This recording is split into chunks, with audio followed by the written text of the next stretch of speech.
और कहा भी गया है कि 3 स्थानों पर अगर अपने घर में बेटी है तो भी और बेटी नहीं है तो भी 3 स्थानों पर कन्यादान का बहुत महत्व है। भागवत कथा में रुक्मिणी विवाह पर, राम कथा में सीता माता के विवाह का और शिव पुराण की कथा में माता पार्वती के विवाह पर आज इस दिव्य अवसर पर आप सब लोग कन्यादान करेंगे।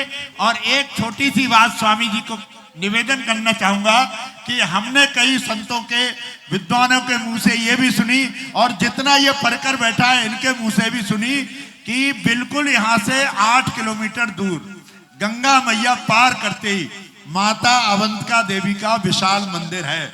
ऐसा सुना कि भगवान द्वापर युग में यहाँ से माता रुक्मिणी जी को रथ में बिठाल के, अरे वाह, और कुंदनपुर गांव भी वही मंदिर के पास में है। ऐसा सुना है।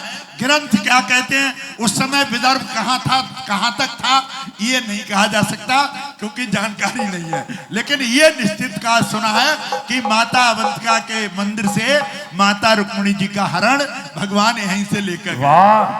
और जहाँ लाला की ससुराल नहीं है, मतलब जहाँ प्रातः स्मरणीय श्री हरि बाबा जी महाराज बहुत बार गंगा पार करके भक्तों को लेकर कीर्तन लेकर जाया करते थे। बहुत दिव्य स्थान है यहाँ माता अवंतिका देवी का बिल्कुल पास में। और आपको भी अगर समय हो तो आप दर्शन करें, ये निवेदन करना था। और दूसरे ये जो कथा हम लोग 7 दिन से सुन रहे हैं, आदरणीय लखन प्रताप जी और बहन निशा इसके परीक्षित बने हुए हैं बाबा जी के आदेश अनुसार। ये श्री महाराज जी के अनन्य भक्त उस परिवार से हैं जहां पूरा परिवार एक एक पीढ़ी नहीं 3-3 पीढ़ी ये परिवार श्री महाराज जी के चरणों में समर्पित रहा। क्योंकि मुझे ये याद है 2 बहनें पीछे खड़ी हैं, कुंवर मिथिलेश कुमार जी का पाणिक ग्रहण माने उनका विवाह भी महाराज जी के हाथों से यही बांध पे हुआ था।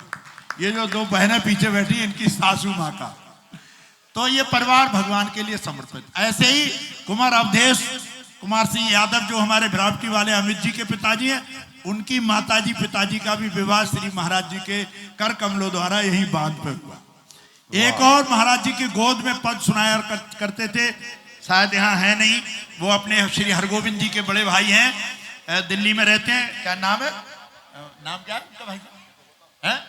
हाँ, घनेन्द्र भाई साहब का भी महाराज जी ने यहीं पर विवाह किया। ऐसे 4 लोगों के विवाह श्री महाराज जी ने इस बांध धाम पर कन्या परिवार के लोगों को बुला बुला कर करे थे।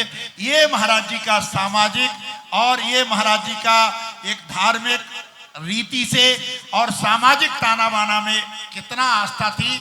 और यही नहीं, महाराज जी 2 परिवार कहीं अगर ऐसा रहता राजनीतिक समस्या तो उनको एकदम मिला देते थे। जैसे अपने अमित भैया जो हैं, इनकी दादी जी भी भ्रावटी की थी, महाराज जी के आशीर्वाद की थी। वाह, 2 परिवार मिले, वहां जमींदार परिवार थे दोनों। तो ये महाराज जी की कृपा थी। महाराज जी जिस भक्त के ऊपर हाथ रखते थे, हमने दर्शन नहीं किया, हमने तो आप सब संतों के मुंह से सुना, जीवन परिचय सुना। हमारे बिल्कुल पास में मैं जहाँ का रहने वाला शिवपुरी में रहकर श्री महाराज जी ने बहुत समय व्यतीत किया। वहाँ गौरी शंकर गुलड़िया एक स्थान है, बहुत बड़े शंकर जी हैं, महाराज जी ने कई बार वहां पर जलाभिषेक किया था, ऐसा उसमें सुना। तो आज ऐसे प्रातः सुने श्री हरि बाबा जी महाराज का ये बांध धाम का 100वां वर्ष पूर्ण हुआ है। इस पावन अवसर पर कथा का रसपान हम लोगों ने 7 दिन बैठ के किया है।